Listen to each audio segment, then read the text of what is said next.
tous et bienvenue sur le podcast Go for a Break, le vidéo podcast qui prend le temps de s'arrêter pour discuter de valeurs et de marques qui nous tiennent à cœur. Aujourd'hui, j'ai le plaisir de recevoir Héloïse de Slow We Are. Salut Héloïse. Salut Kevin. Alors, est-ce que tu peux déjà te présenter et présenter le label Slow We Are? Alors moi, je m'appelle Héloïse Moignot, je suis la cofondatrice du label Slow We Are qui existe depuis 2017. Et notre travail, c'est d'évaluer les marques et de promouvoir aussi les marques de notre label de manière à ce qu'elles soient le plus connues auprès du plus grand nombre. Et au-delà de tout ça, tout ce qui nous anime, c'est vraiment de faire de la mode l'une des industries les plus responsables au monde, parce qu'aujourd'hui, voilà. C'est pas le cas. C'est pas le cas, donc il y a énormément de travail et donc voilà. On essaye à notre échelle d'avoir une action positive à ce niveau-là. Donc Ngo fait partie des marques Slow We Are depuis maintenant plusieurs années. On s'est lancé, je crois, à peu près en même temps, en 2017 aussi pour Slow We Are. Nous, c'est en février. Ok, et nous c'était lancement d'activité en avril, donc à peu près en même temps. Quel chemin parcouru depuis 2017 en termes d'équipe, de marque auditée? Oui, alors avant 2017, parce que pour moi, ce n'était pas forcément le tout début du projet. Pour moi, en fait, personnellement, déjà, je m'intéresse à la mode éco-responsable depuis bien plus longtemps que ça. Et donc, avant de lancer Slow We Are, j'avais créé un site qui s'appelait Eco Fashion Paris, avec des activités d'événementiel surtout, pour rassembler une communauté. Donc pour moi, c'était un peu une phase de transition, de préparation au lancement du label qui m'a permis de voir un certain nombre de choses. Et donc quand on a lancé Slow We Are, au tout début, on était juste deux, voilà, Thomas et moi, donc Thomas qui est le cofondateur. Et oui, aujourd'hui, vous êtes toujours les deux cofondateurs. On est toujours les deux cofondateurs, mais on a agrandi notre équipe. Aujourd'hui, on travaille avec des personnes qui rédigent aussi des articles, qui vont gratter l'information avec nous. Et également une chargée de communication, une chargée de mission RSE. Ouais. C'est hyper important pour à la fois valoriser les marques qui sont labellisées et aussi pouvoir les accompagner plus loin dans leur démarche éco-responsable. Et donc on a commencé avec une dizaine de marques au départ qui étaient visibles sur notre site dans un espace qui s'appelait le guide des boutiques. On n'appelait pas ça les marques labellisées parce que en fait on a fait différentes études de marché et le côté de label, c'était pas ce qui attirait, ce qui ressortait de nos études de marché. C'était vraiment le côté besoin de recenser, de savoir où aller acheter des vêtements de mode éco-responsable. Donc du coup, on s'est dit, si les gens ils veulent pouvoir savoir où aller acheter, on va leur proposer ça, un espace où ils vont retrouver un certain nombre d'acteurs.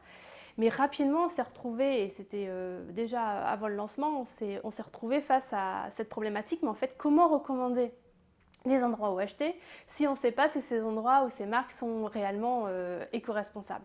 Donc, on a commencé à créer un référentiel. Et donc ça, c'était déjà, comme je le disais, avant le lancement. Mais on ne parlait pas de cahier des charges parce qu'on se disait, en fait, ça va faire fuir les consommateurs, ça va être trop complexe à comprendre. Et c'est vrai que créer un label, c'est assez complexe, c'est hyper technique. Tu es obligé de créer un audit de A à Z. Et il faut l'expliquer tout le temps. Et on se rend compte au quotidien qu'il faut faire preuve d'énormément de pédagogie. Mais du coup, voilà, c'était un peu ça l'histoire. C'était, on fait les choses assez simples. Et finalement, c'est après avoir créé ce référentiel, avoir eu des premières marques référencées sur notre site, c'est les consommateurs eux-mêmes, lors de nos échanges avec eux, qui nous ont dit, mais en fait, pour nous, ce que vous faites, c'est un travail super. Et on vous considère vraiment comme un tiers de confiance et un label. Donc, à force d'entendre ça, plusieurs fois, on s'est dit, mais en fait, pourquoi cacher, entre guillemets, ce qu'on fait vraiment et pas affirmer davantage, finalement, qu'on est un label. Et c'est là où il faut faire confiance au temps, parce que la problématique de 2016 n'est pas du tout la même que celle de 2021. Aujourd'hui, on se retrouve face à énormément de marques qui intègrent l'éco-responsabilité, en tout cas qui ont des messages éco-responsables, et je pense qu'on va en parler, mais qui font un premier pas, mais pas forcément suffisant. Donc c'est difficile de faire la part des choses, d'où l'intérêt d'avoir un label pour pouvoir faire office d'évaluateur et authentifier la démarche sincère des marques. Oui, je me rappelle très bien. D'ailleurs, en 2017, effectivement, vous ne vouliez pas parler de label. Aujourd'hui, c'en est un. Tu disais, effectivement, entre 2016 et 2021, les problématiques sont plus du tout les mêmes. On s'en est rendu compte aussi avec Ngo. On parlait beaucoup moins de mode éthique que ces 2 dernières années. Je pense que c'est depuis 2019 qu'il y a vraiment eu un déclic. Comment vous arrivez du coup à faire la part des choses? J'imagine que vous avez beaucoup de demandes entrantes sur des marques. Comment est-ce que vous arrivez à trier entre guillemets les marques, à dire oui, à dire non, à savoir où vous voulez aller et pas vous perdre un peu dans la jungle de tout ça, quoi. Ouais, c'est vrai qu'on voit énormément de marques se créer. Donc on sent qu'il y a vraiment une effervescence et c'est hyper enthousiasmant. Parce qu'aujourd'hui, tous les projets quasiment qui veulent se lancer, les jeunes marques notamment, elles ont une vocation, en tout cas, elles ont un message dédié à l'éco-responsabilité. Donc nous, comment on fait le tri? Bon, déjà, c'est une démarche volontaire de la marque pour se faire labelliser. Donc ce qu'on leur demande, c'est de nous écrire. Nous, on ne fait pas de prospection c'est sortante. les marques qui viennent à vous et pas l'inverse. C'est les marques qui viennent à nous. Donc on a énormément de messages tous les mois, plus d'une soixantaine de demandes. Soixantaine de demandes. Ouais. Donc à partir de ça, ce que nous on fait, c'est qu'on leur demande de se présenter, de nous envoyer un dossier pour déjà savoir quelles sont leurs actions, vers quoi elles se projettent, en sachant que nous on peut labelliser aussi bien des jeunes porteurs de projets à partir à peu près de 2 ans d'activité, comme des entreprises déjà installées depuis bien plus longtemps. Ça peut être déjà des TPE ou des PME. Mais ce qui est important, c'est caser une démarche éco-responsable. Ce qui est moins évident quand on est une très grande structure. Et vous auditez sur tous les niveaux, environnemental, social, sociétal, gouvernance. Totalement. Donc, je vais peut-être en revenir à ça un peu plus tard, mais par rapport justement à comment on cible les marques, donc une fois qu'elles nous ont envoyé des mails, nous on sélectionne déjà, je fais de temps en temps, avec celles qui me semblent les plus pertinentes, des entretiens, d'échanges, qui ne sont pas encore des entretiens de prééligibilité, c'est juste une prise de contact. Et ensuite, il y a des entretiens, si on estime que la marque elle est intéressante, là on va rentrer dans un processus de pré-audit avec des entretiens de prééligibilité. Et après, si les feux sont au vert, là on va rentrer dans un processus de labellisation. Donc il y a plein d'étapes. Donc ça peut être long, mais ça teste aussi la motivation des marques à vouloir obtenir un label ou non. Et si vous voulez aller au bout des choses et vraiment ne pas faire juste un audit en bateau, ça prend du temps et il faut récolter un tas d'informations, il faut faire les allers-retours, demander de documents et forcément ça prend du temps. Ça prend énormément de temps. Donc du coup, ce qu'on regarde, pour répondre à ta question, c'est la partie chaîne de valeur du produit. Donc de la matière première jusqu'à la fin de vie, parce qu'on attend aussi des marques qui s'impliquent à ce niveau-là, en passant par le processus bien sûr d'approvisionnement, de production, de distribution. Et aussi la structure dans l'entreprise.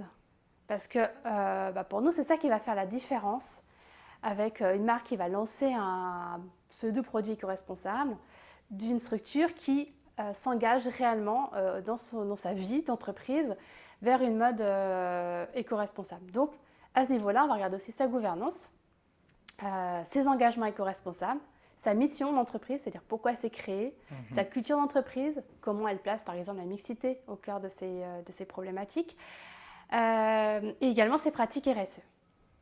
Donc c'est tout ça qui va nous permettre de voir si la démarche de la marque elle est cohérente ou pas.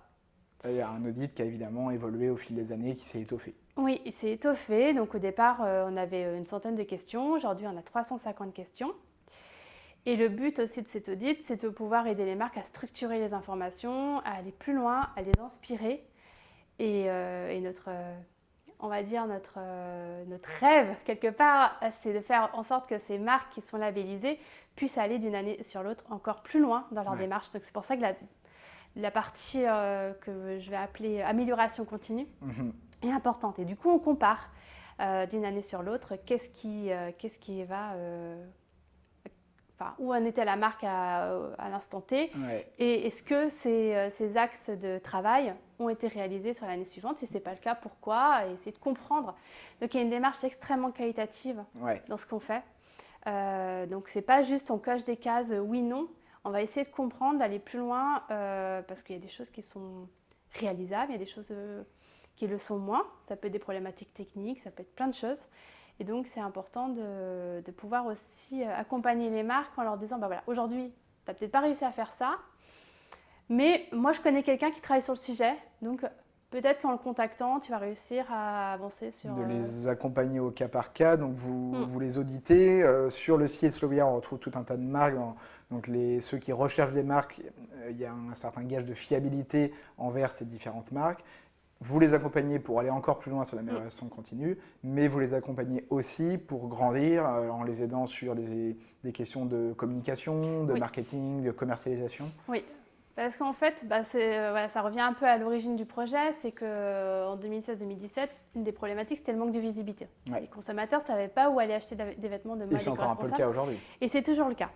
Donc du coup, c'est hyper important de pouvoir apporter de la visibilité, de la notoriété aux marques du label.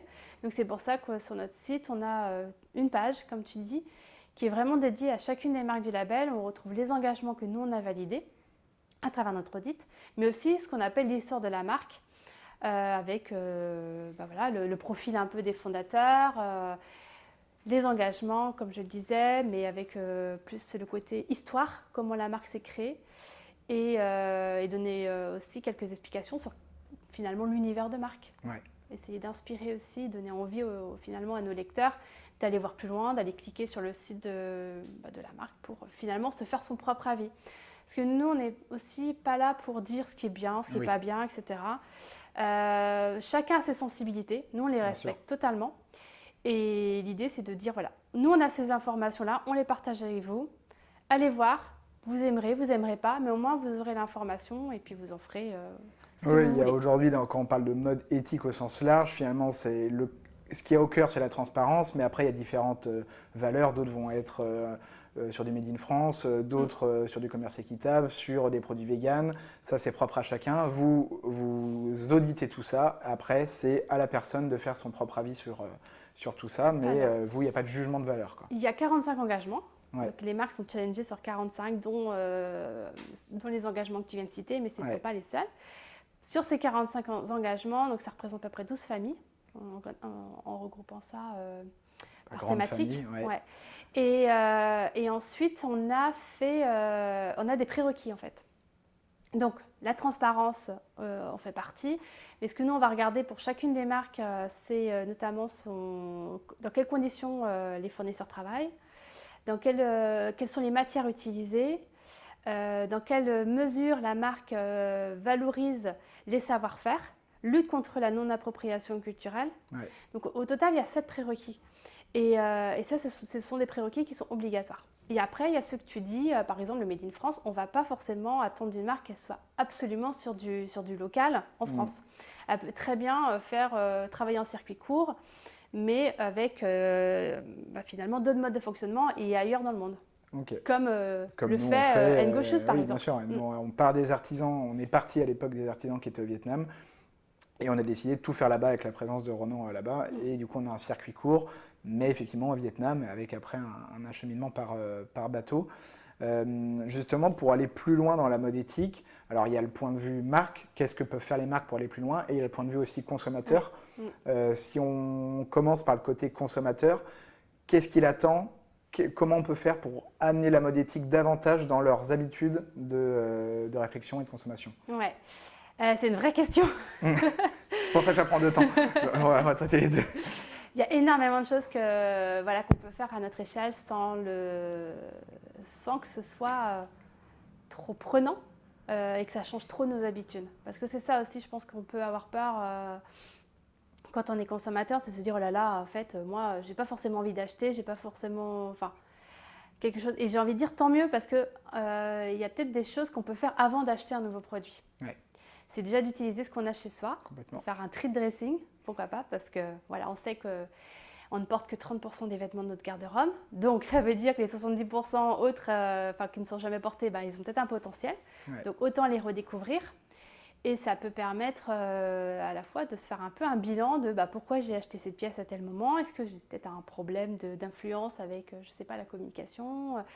Peut-être que je manque de confiance en moi, que j'écoute trop les personnes en vente et qui me recommandent mal un vêtement, puis finalement ça ne me correspond pas. Ou je le vois sur quelqu'un, il me paraît stylé, et moi je ne sais pas comment le porter sur moi-même. Exactement. Et là c'est plus du personnel shopping ou ce genre de choses. Donc il y a énormément de choses. Peut-être que je suis fan d'une couleur, mais en fait elle ne me va pas du tout. Enfin, c'est vraiment un travail un peu d'introspection. Et donc là, qui est accessible finalement à tout le monde. En se renseignant, il y a énormément de sites qui permettent aussi d'avoir accès à un peu de conseils en morphologie, en coaching, ou simple, Après, c'est du simple bon sens aussi. Ouais. Donc voilà, un tri dressing, je pense que c'est l'étape de base. Apporter aussi ces vêtements dans des centres de collecte, pour que le vêtement puisse être revalorisé. C'est aussi une bonne chose pour lui permettre d'être dans un circuit de recyclage, pourquoi pas, ou alors lui permettre d'avoir une seconde vie si le vêtement est en bon état. Et l'entretien aussi a un rôle énorme, hyper important. Ouais. C'est-à-dire la manière dont on va laver le vêtement, dont on va, si on le repasse, si on le sèche en machine, etc. Donc voilà, il suffit là pour le coup de lire un peu les étiquettes directement de ces vêtements pour avoir accès aux informations. Mais souvent en fait on pense que laver à une certaine température assez importante, par exemple 90 degrés un vêtement, va permettre de le mieux nettoyer. Il faut savoir que ça a un impact énorme sur la consommation d'énergie, que ça libère aussi davantage de microparticules quand on lave à chaud. Et donc en lavant à froid, déjà on va avoir un impact plus positif. On va permettre de maintenir aussi les couleurs du vêtement.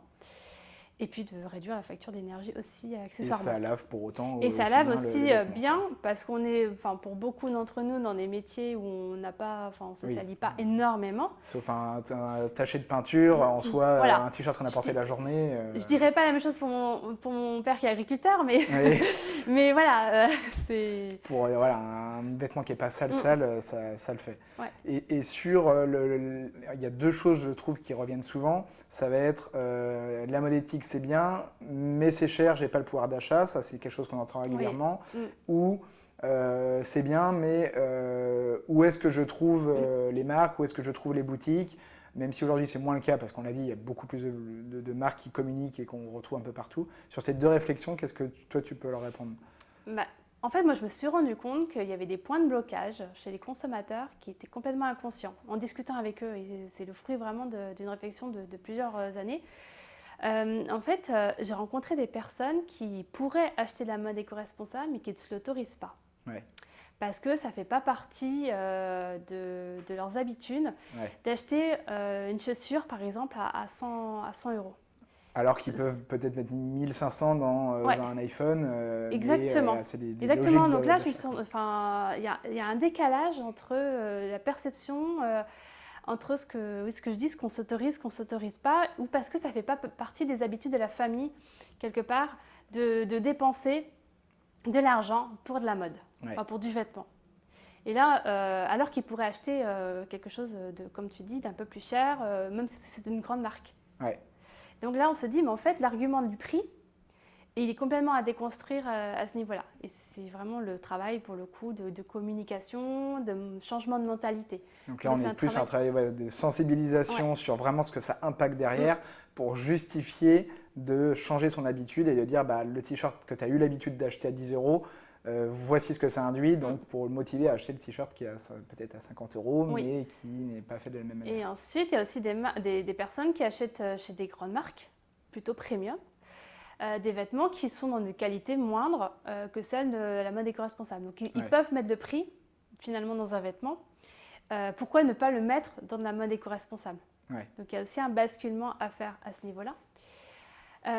Ensuite, ce que je pourrais dire, c'est que quand on achète un vêtement de mode éco-responsable, le but c'est de pouvoir acheter un vêtement qui nous plaît, qui tienne dans le temps, et donc acheter moins, mais mieux. Parce que c'est ça aussi le but dans ces enjeux de consommation responsable, pour le bien de tous, c'est de réduire en fait la production, mais aussi du coup la consommation. Donc il faut vraiment se rendre à cette évidence-là. Mais pour autant, moi j'ai envie de dire, il ne faut pas perdre la notion de plaisir non plus. Donc il faut vraiment bien choisir. Ça, c'est quelque chose qui revient souvent aussi. Donc, et ça, c'est quelque chose, j'ai envie de dire, moi la première, quand j'achète un vêtement, j'ai envie qu'il me fasse plaisir, qu'il me plaise. J'achète un savoir-faire, j'achète une histoire, j'achète une démarche.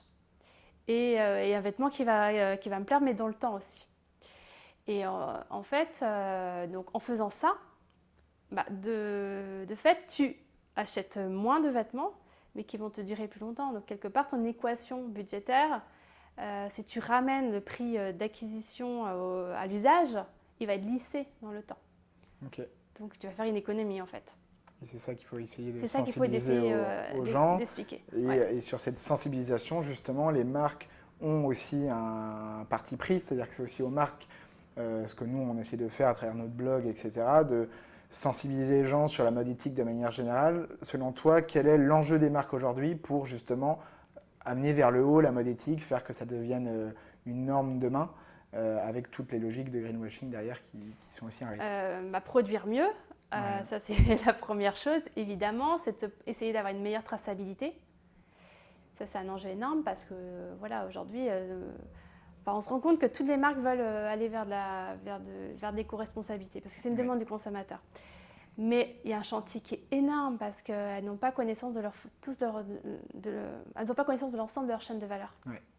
Il y avait une étude il y a quelques années qui disait que 91% des marques n'avaient pas de vision sur leurs fournisseurs, n'avaient pas connaissance. Si on décortique pour ceux qui s'y connaissent peut-être moins, la difficulté, c'est de ne pas juste connaître son fournisseur, mais c'est de remonter finalement jusqu'au champ de coton, c'est pas juste jusqu'à l'animal pour le cuir, et c'est vraiment savoir la base de la base et retracer la mode. Il y a énormément d'acteurs différents jusqu'au produit final, Totalement. Et c'est de déconstruire tout ça et de savoir comment ça a été fait et par qui. Si on regarde ne serait-ce que le cycle de vie d'un vêtement, il y a 8 étapes. Ouais. Alors après, si tu regardes par type de produit, pour les baskets, il y a plus d'une 50aine d'éléments pour composer une basket. Donc si tu dois regarder pour chacun de ces éléments-là, tu as un travail énorme à faire. Ouais. D'où l'intérêt de travailler en circuit court et avec...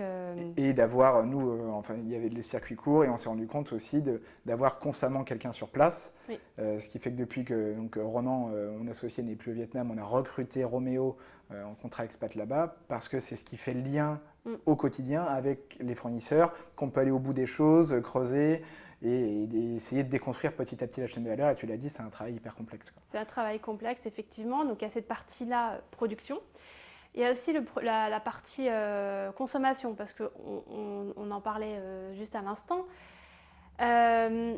Il y a comment convaincre les consommateurs de consommer mieux, mais s'ils ont des bonnes affaires à chaque fois avec des promotions de 50%, de 70%, forcément on va aller vers n'importe qui.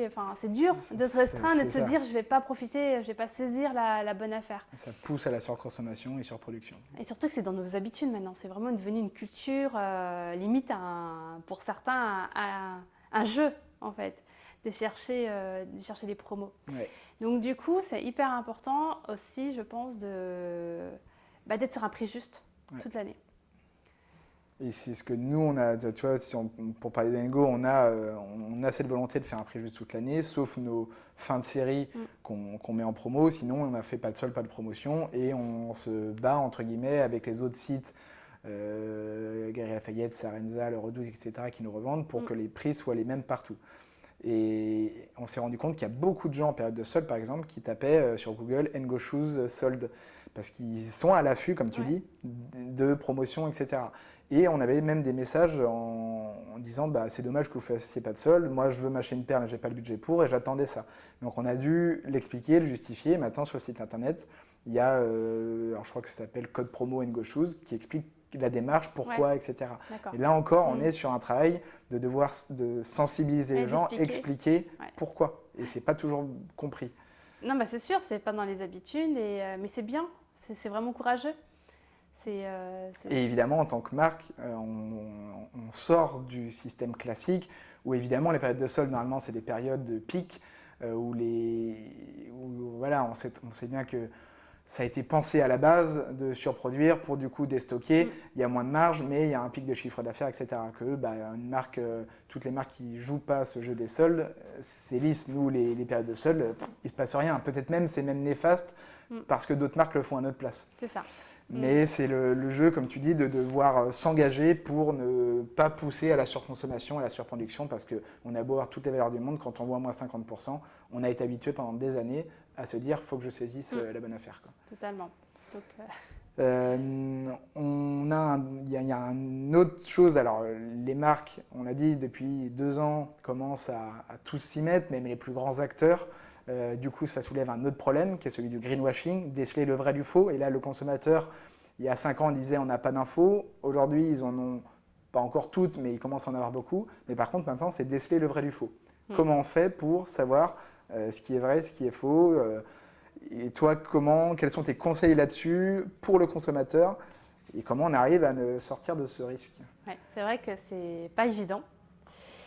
C'est toute l'importance de notre métier, quelque part, quand on est un label, de pouvoir faire ce travail d'évaluation pour voir si la démarche elle est vraiment sincère, réelle, ou si c'est juste un discours de façade. Donc pour un consommateur, j'imagine la complexité de la réflexion. Donc nous, on a créé une petite méthode pour aider le consommateur dans son quotidien. C'est la méthode Green. Je ne sais pas si tu la connais. Non, non. Mais tu vas l'apprendre aux autres et à moi aussi, donc très bien. Ok. C'est une méthode en fait qui permet de reprendre tout simplement les mots grattés. Gratter le discours de façade, donc c'est-à-dire quand on est un consommateur, ce que nous on l'invite à faire, c'est pas juste croire une marque sur parole, c'est d'aller regarder sur son site internet, sur ses réseaux sociaux, et dans la durée un petit peu de la manière dont elle passe l'information. Est-ce qu'elle a connaissance de d'où viennent ses produits, comment elle fabrique, qui sont les fournisseurs, est-ce que... Enfin, c'est ça essentiellement. Ensuite, il y a la partie examiner, repérer les imperfections, le R de Green. Ouais. Par exemple, est-ce qu'elle fait des soldes alors qu'elle prône un discours éco-responsable vraiment à fond? Et si elle fait les soldes, pourquoi elle le fait? Parce que c'est pas parce qu'une marque éco-responsable fait les soldes aussi que c'est pas, c'est pas bien. Tout dépend comment c'est justifié. C'est ça, il ne faut pas oublier que les soldes à la base, c'est pour liquider des fins de stock. Ouais. Donc si c'est vraiment ça, et qu'elle explique bien, pourquoi pas. Si c'est un produit, ce qui revient nous à la fin de série, où on arrête un produit et on s'est planté, il n'a pas marché, bon bah il faut qu'on s'en sépare parce que sinon ça coûte. Versus c'est notre best-seller, on le solde et il ressort au prix fort 3 mois après. C'est ça, donc il faut vraiment regarder ça. Bon, c'est vrai que ça nécessite une surveillance un petit peu régulière de la marque que l'on souhaite, si on souhaite en savoir un petit peu plus. Il y a le côté examiner les étiquettes, de regarder les matières, c'est-à-dire la composition, le pays d'origine, mais sur l'étiquette, normalement, on peut avoir accès à un certain nombre d'informations. Examiner les labels, est-ce que la marque ou ses fournisseurs bénéficient de labels? Et si oui, quelles sont la portée et la garantie de ces labels? Il y a toute la partie aussi, la cohérence, donc le N de nécessité d'une cohérence. Parce que finalement, c'est tout ça qui va permettre de savoir si la marque elle est vraiment dans une démarche plutôt positive vers et sincère, oui. Justement. Donc ça nécessite énormément d'informations, de recherche. Donc c'est pas un travail easy pour un consommateur. C'est vrai. Il faut creuser, un peu finalement comme tout type de médias, se renseigner, creuser, s'intéresser, être curieux pour déceler le vrai du faux et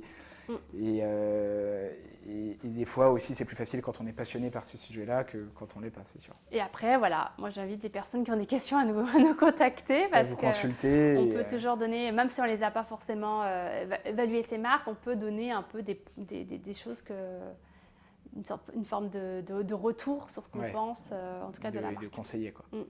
Et justement, on va faire un petit jeu, comme on fait dans toutes nos vidéos podcasts. Là, ça va être le jeu greenwashing. Donc l'idée, on a quelques exemples de pubs de grandes marques et à toi de nous dire si selon toi c'est une pub qui est plutôt du greenwashing ou pas et pourquoi et évidemment l'expliquer. Donc évidemment tout ce que toi tu vois on va le mettre sur la vidéo. Donc on commence avec une pub d'H&M, H&M Conscious Exclusive. Avec mon accent super en anglais. D'après toi, est-ce que ça, c'est du greenwashing? H&M, c'est une longue histoire. Hein. Ils font beaucoup de communication, ils se portent vraiment ils portent vraiment ces messages conscious qui représentent énormément de... Enfin, ils communiquent essentiellement là-dessus, en fait, sur ces messages de conscious ou sur le recyclé. Et pour autant, est-ce que ça représente vraiment l'ensemble de leur production? Non. Et est-ce que leur business model aussi est éco-responsable? Il faudrait se rappeler que c'est vraiment un des concepts fondateurs de la fast fashion. Donc, c'est produire beaucoup, ce qui leur permet de proposer des petits prix aux consommateurs et donc de maintenir ce système de surproduction. Et donc, moi, à mon sens, H&M Conscious, c'est du greenwashing. Ouais, on parle de 1% de notre production et encore, il faudrait creuser, versus tout le reste où là, ils ne communiquent pas dessus et ce qui fait H&M depuis des années. Et pour autant, ce qu'ils essayent de faire sur leur site internet, c'est d'expliquer avec qui ils travaillent. Donc, ils ont fait un travail de traçabilité.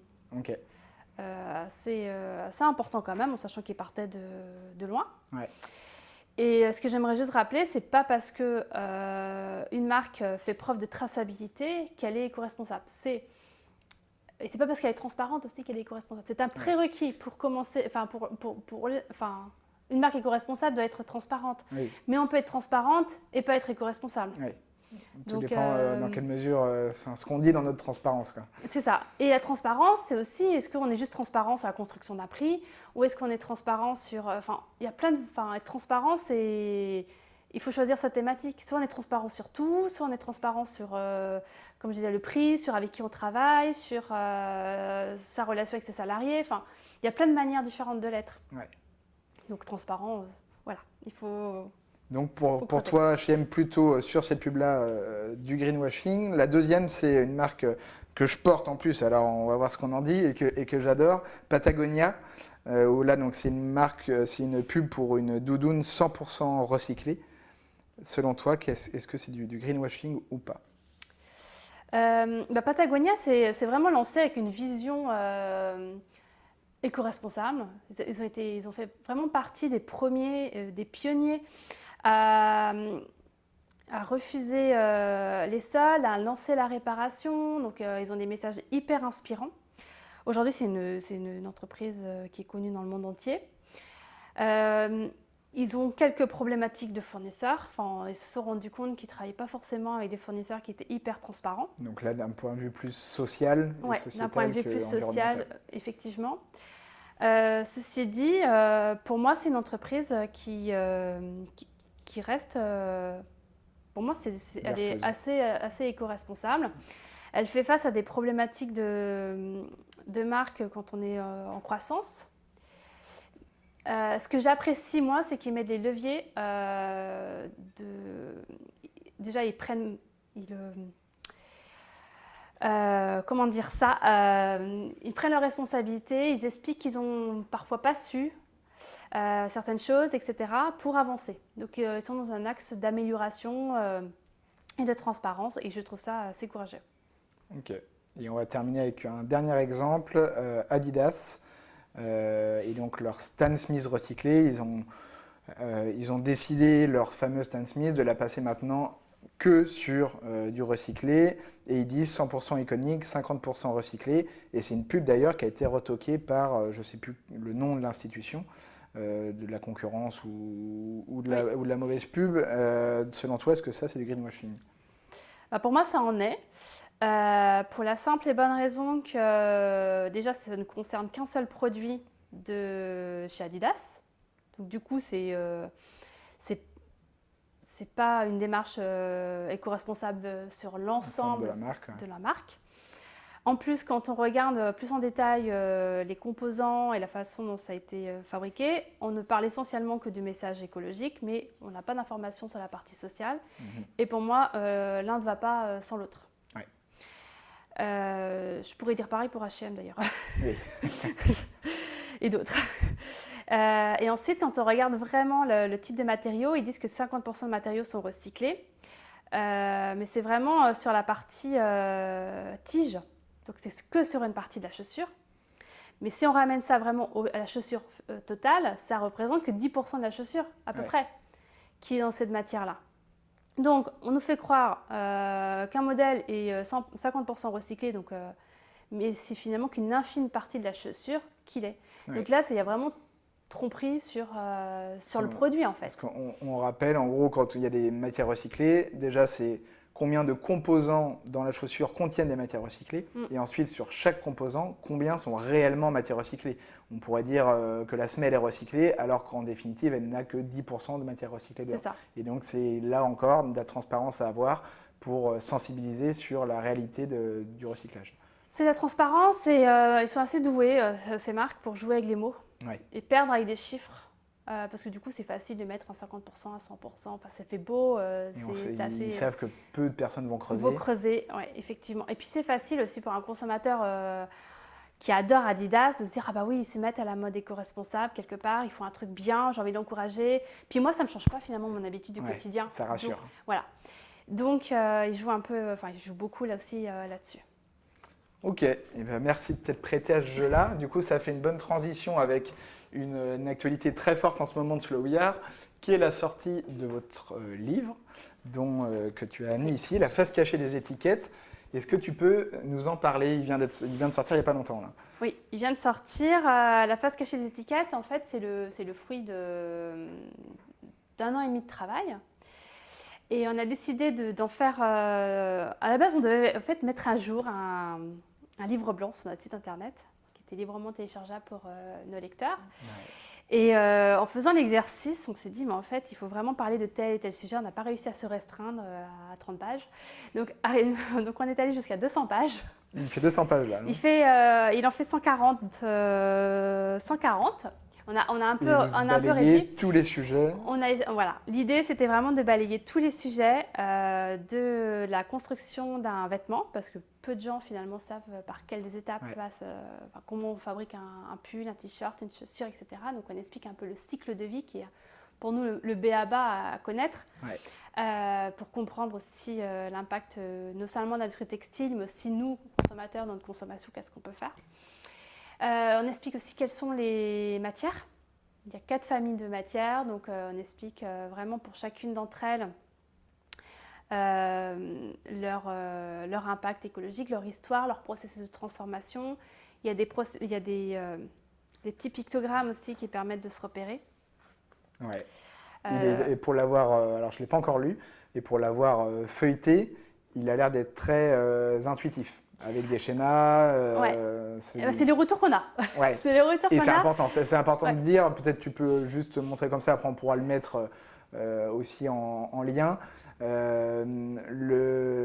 C'est pas un bloc avec un truc hyper expert ou imbuvable. Quoi. C'est intuitif. L'idée, c'était vraiment d'être sur un livre qu'on puisse ouvrir un peu à n'importe quelle page. Et qu'on puisse comprendre direct, qu'on n'est pas obligé de lire forcément le début, pour comprendre qu'est-ce qu'on aborde quand on parle du cuir, par exemple. Ouais. Voilà. Et on fait pas mal de renvois aussi vers des liens complémentaires, soit sur notre site, soit des sources qu'on a pu consulter. Ouais.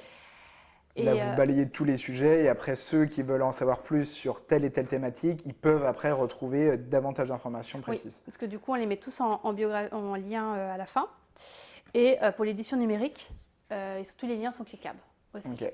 Donc là, il y a la version papier et la version numérique. Oui, exactement. Et en plus des matières, on parle des labels. Il faut savoir que dans l'industrie textile, il y a une centaine de labels, donc difficile de se repérer dans cette jungle. Clairement.